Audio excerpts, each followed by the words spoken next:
Okay, so how do these guys play grooves like this?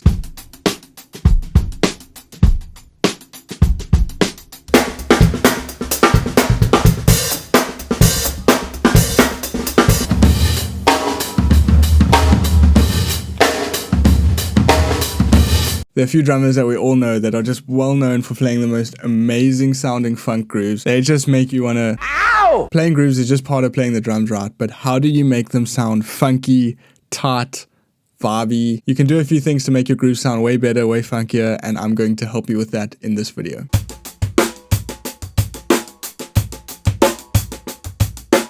Okay, so I have 3 things to show you, and when you focus on these things, your funk grooves are going to sound much better. These all relate to dynamics, which means louds and softs. And what you'll notice from funk drummers like Nate Smith and Steve Jordan is they are masters at dynamic control, and that is what makes their grooves sound so good. So what do we start with? Rim shots. What's a rim shot? A rim shot is when you play the snare drum and the rim of the snare drum at the same time. When you play a normal snare drum note, you get a g sound, but when you play a rim shot, you get a gwa sound. Okay, so how do you practice playing rim shots? You're just going to play grooves, and whenever you want the snare drum to be accented, to be loud, you're going to play a rim shot. This first groove is just a basic 8th note groove. It's the first thing we all learn to play, but what you're going to focus on here is playing rim shots every time you hit the snare drum.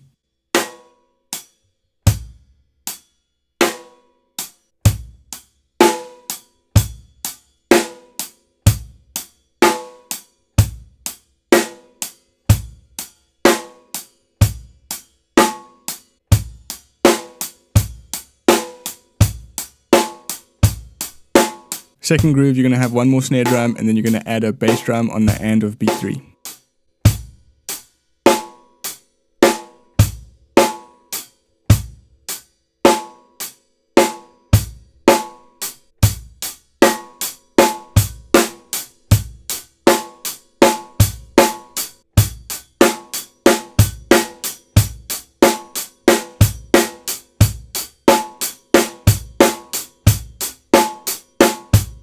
Final groove, you're going to add another rim shot, but you're also going to add an extra bass drum that comes quickly between the 2 rim shots on beat 3.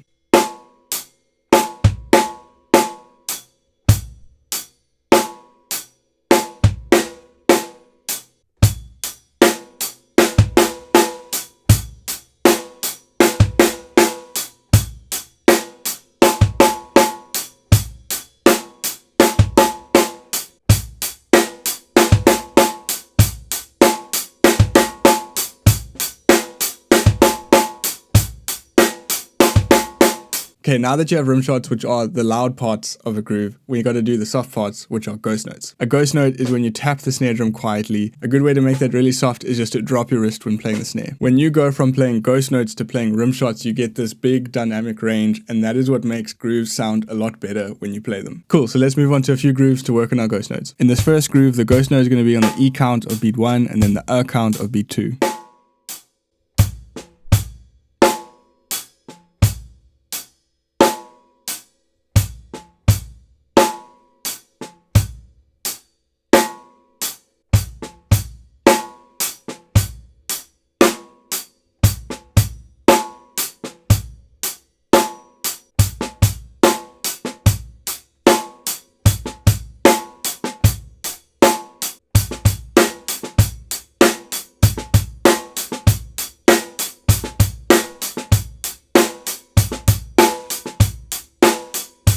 Up next, you're going to play 2 ghost notes in a row and then a big rim shot on beat 2, end that off with a final ghost note on the of 2, and then you repeat that to make a full bar of groove.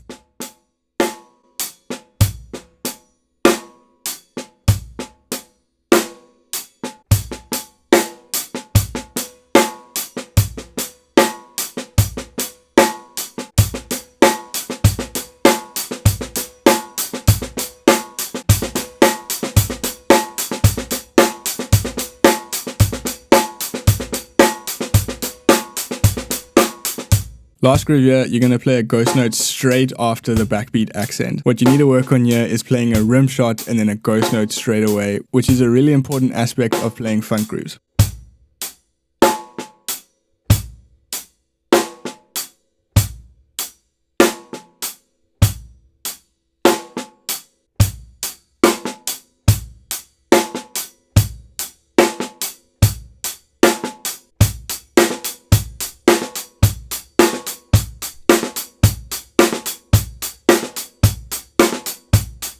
Okay, so now you have rim shots, you have ghost notes, which are louds and softs. The last thing you need to work on that all these pro funk drummers are really good at is having excellent hi-hat control. So to kind of just focus on one thing, we're going to work on playing 16th notes on the hi-hat. 16th notes can get tough when you speed up. You kind of have to have good hi-hat technique to be able to do this, but what I find is the most easy thing to kind of think about when playing 16th notes is to play the downbeat on the side of the hi-hat and then the upbeat on the tip. So you get this natural molar movement. Cool, let's try out a few grooves. By the end of the last groove, you're going to be nailing these out like Nate Smith or Steve Jordan. In this first groove, you're just going to play straight 16th notes on the hi-hat, no ghost notes or anything. You're just going to focus on those and then playing a rim shot on beat 2 and beat 4.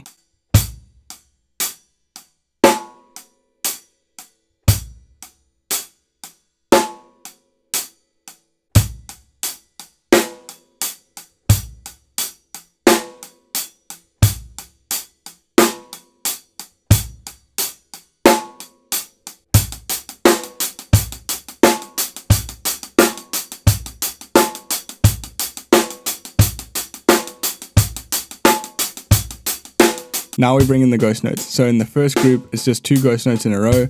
In the second one, you play that accent and then that ghost note straight after, and then you just got a hi-hat and then you play the ghost note again.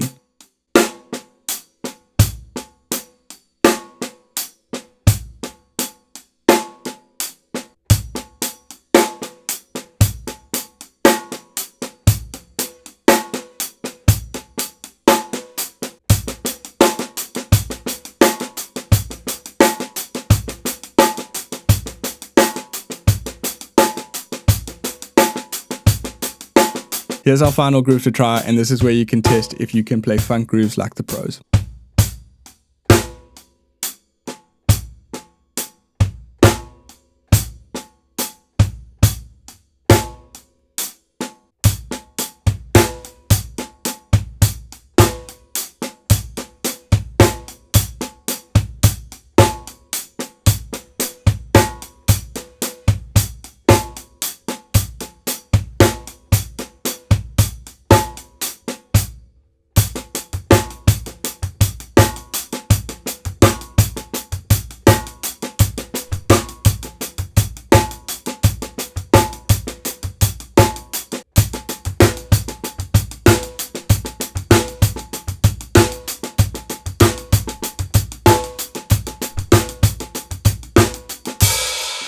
Okay, cool. There is a structure to kind of work on to get to that level of playing funk grooves really nicely. I just want to mention that I've released a new ebook based around funk grooves. If you like what you're learning here and you want more to practice, more grooves to work on using these skills, this ebook has several grooves to work on, and each groove has a link to me playing it, so you can see that as a reference. I'm really proud of this book, and I know you guys are going to love it, so go check it out in the description of this video. There's one more thing that you can add to those to get a bit more variety, and that is swing. Just take those grooves that I played straight there and make them swung.